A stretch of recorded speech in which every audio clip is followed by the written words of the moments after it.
भारत में जाति आधारित जनगणना एक ऐसा मुद्दा है जो कई सालों से राजनीतिक खेल का हिस्सा बना हुआ है। 2025 में बिहार विधानसभा चुनाव है और अब मोदी सरकार ने भी जाति जनगणना कराने का फैसला लिया है। तो क्या है इसके पीछे की राजनीतिक रणनीति और इसका असर बिहार के आगामी चुनाव पर क्या होगा?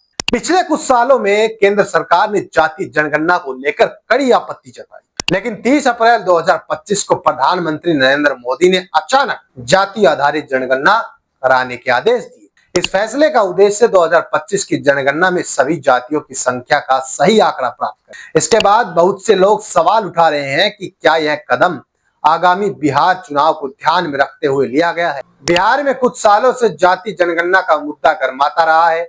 2023 में नीतीश कुमार और तेजस्वी यादव ने राज्य सरकार की तरफ से जाति आधारित जनगणना करवाई थी। इस जनगणना में 63% आबादी ओबीसी और ईबीसी की, जो अब एक बहुत बड़ा वोट बैंक बन चुका है। और फिर जब बिहार विधानसभा चुनाव 2025 की बात होने लगी तो मोदी सरकार ने भी इस मुद्दे को नकारने के बजाय इसे अपना लिया।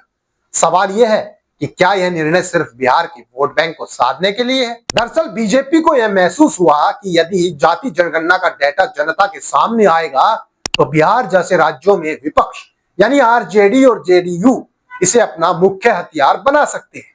तेजस्वी यादव, जो ओबीसी वोटों के बड़े नेता माने जाते हैं, इस मुद्दे को उभार सकते थे। बीजेपी ने तय किया कि जाति जनगणना को अपनी रणनीति के तहत नायक की तरह पेश किया जाएगा और साथ ही ओबीसी योजनाओं के जरिए विपक्ष की राजनीति को चुनौती दी जाएगी। उदाहरण के लिए पीएम विश्वकर्मा योजना और अन्य योजनाओं के जरिए ओबीसी और ईबीसी वर्गों को खुद से जोड़ा जाएगा। बिहार में ओबीसी और ईबीसी वोट बैंक का महत्व बहुत ज्यादा है।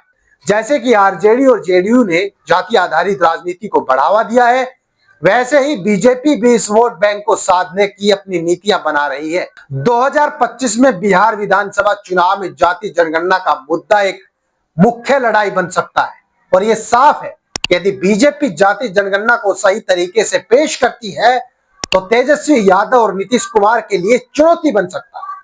तो मोदी सरकार का जाति जनगणना पर फैसला क्या सिर्फ बिहार चुनाव 2025 को देखते हुए लिया गया है? क्या यह कदम बीजेपी के लिए बिहार में ओबीसी और ईबीसी वोटों को मजबूती से अपने पक्ष में लाने की कोशिश है? और क्या जाति जनगणना बिहार की राजनीति को नया मोड़ देगी? आने वाले महीनों में बिहार के चुनावी दृश्य में जाति जनगणना एक महत्वपूर्ण पंक्ति बन सकती है। जाति आधारित जनगणना से बिहार की राजनीति में किसका पलड़ा भारी रहेगा?